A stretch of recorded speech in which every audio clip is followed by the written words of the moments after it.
नमस्कार साथियों। आज हम एक ऐसे विषय पर बात करेंगे जो हर कानून के छात्र के लिए मूलभूत है, जरूरी है और बेहद सोच विचार की मांग करता है। हम बात कर रहे हैं need for study of jurisprudence, यानी जुरिस्प्रूडेंस या कानून का दर्शन पढ़ने की आवश्यकता क्या है। जुरिस्प्रूडेंस क्या है ये? सबसे पहले तो यह समझना जरूरी है कि जुरिस्प्रूडेंस आखिर है क्या। जुरिस्प्रूडेंस को हिंदी में विधिशास्त्र या कानून का दर्शन कहा जाता है। यह लॉ की सबसे बुनियादी, एब्स्ट्रैक्ट और फिलॉसॉफिकल अंडरस्टैंडिंग है। अगर कानून को एक विशाल पेड़ मान लें तो जुरिस्प्रूडेंस उसकी जड़ है। लॉ में हम अक्सर बेयर एक्ट्स, सेक्शंस, रूल्स पढ़ते हैं, लेकिन जुरिस्प्रूडेंस उनसे एक कदम पीछे जाकर पूछता है, ये कानून क्यों बना? इसका नैतिक आधार क्या है? क्या यह कानून समाज के लिए न्यायपूर्ण है? कानून का असली मकसद क्या होना चाहिए? जुरिस्प्रूडेंस इन सभी सवालों का जवाब खोजता है। अब सवाल उठता है, हमें जुरिस्प्रूडेंस क्यों पढ़ना चाहिए? एक कानून के छात्र के रूप में आपको बहुत सारे सब्जेक्ट्स पढ़ने होते हैं, जैसे Indian penal code, contract law, constitutional law, torts, etcetera. तो जुरिस्प्रूडेंस का इन सब से क्या लेना देना? आइए इसे स्टेप बाय स्टेप समझते हैं। एक, foundation of all laws. Jurisprudence हर कानून की बुनियाद है। जैसे इंजीनियरिंग में पहले साइंस कॉन्सेप्ट्स आते हैं, फिर मशीन्स, वैसे ही कानून में जुरिस्प्रूडेंस वो कॉन्सेप्चुअल बेस है जिस पर बाकी सब्जेक्ट्स टिके हुए हैं। मान लीजिए आप जस्टिस के बारे में पढ़ रहे हैं। अब हर देश में न्याय की परिभाषा अलग हो सकती है। जुरिस्प्रूडेंस आपको ये सोचने पर मजबूर करता है कि जस्टिस किसे कहते हैं। प्लेटो ने जस्टिस को वर्चू कहा, एरिस्टोटल ने प्रोपोर्शनल फेयरनेस कहा और रॉल्स ने जस्टिस को फेयरनेस के रूप में देखा। जब आप जुरिस्प्रूडेंस पढ़ते हैं तब आप कानून को सिर्फ फैक्ट्स नहीं, डेप्थ में जाकर इंटरप्रेट करना सीखते हैं। 2. Legal reasoning and critical thinking develop करता है।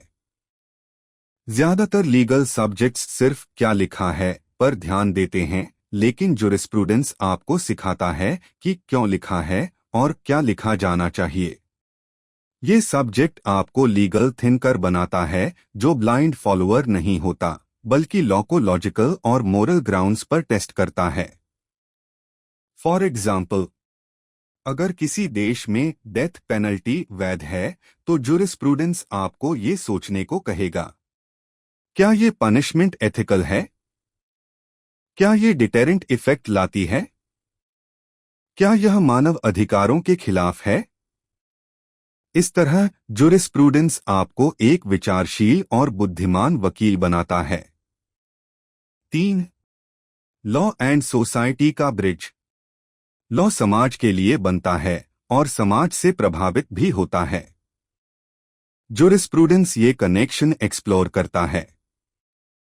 समाज में अगर चाइल्ड मैरिज एक समय पर सामान्य थी तो कानून ने धीरे धीरे उसे गलत मानते हुए रिफॉर्म किया। जुरिस्प्रूडेंस हमें ये समझाता है कि कानून कैसे इवॉल्व करता है और किस डायरेक्शन में करना चाहिए। फॉर इंस्टेंस, पहले स्लेवरी वैध थी, फिर कानून ने उसे खत्म किया। ये सभी बदलाव सिर्फ कानून में नहीं, सोच में हुए और उस सोच को जुरिस्प्रूडेंस शेप करता है। 4. Philosophical understanding of rights and duties.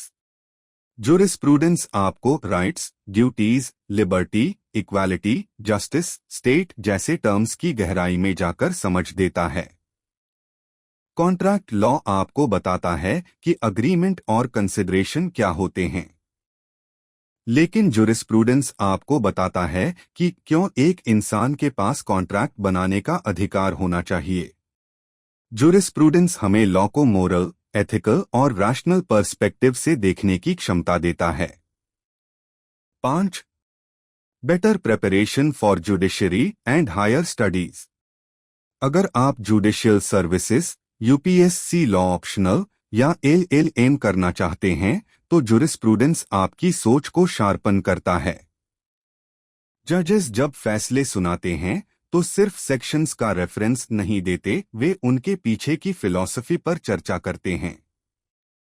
Example, supreme court के कई बड़े फैसलों में, जैसे Kesavananda Bharati basic structure doctrine या Maneka Gandhi case right to life and liberty, jurisprudence की गहरी अंडरस्टैंडिंग नजर आती है।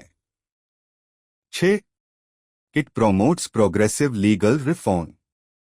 जुरिस्प्रूडेंस स्टेटस क्वो को चैलेंज करता है। यह सवाल उठाता है, क्या जो कानून आज लागू है वह पर्याप्त है?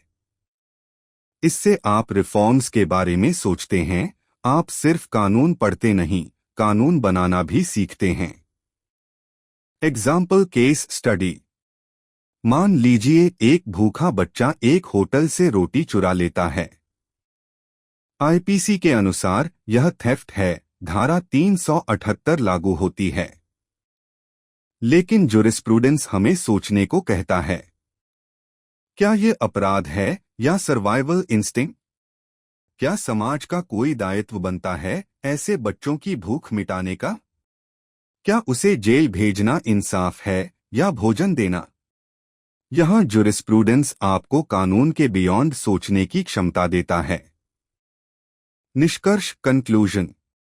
तो साथियों, जुरिस्प्रूडेंस कोई भारी भरकम बोरिंग सब्जेक्ट नहीं है। यह कानून की आत्मा है, उसकी सोच है, उसकी धड़कन है। एक सफल वकील, जज, स्कॉलर या कानून निर्माता बनने के लिए आपको कानून के रूल्स नहीं, उसकी रीजनिंग समझनी होगी। जुरिस्प्रूडेंस वही रीजनिंग सिखाता है।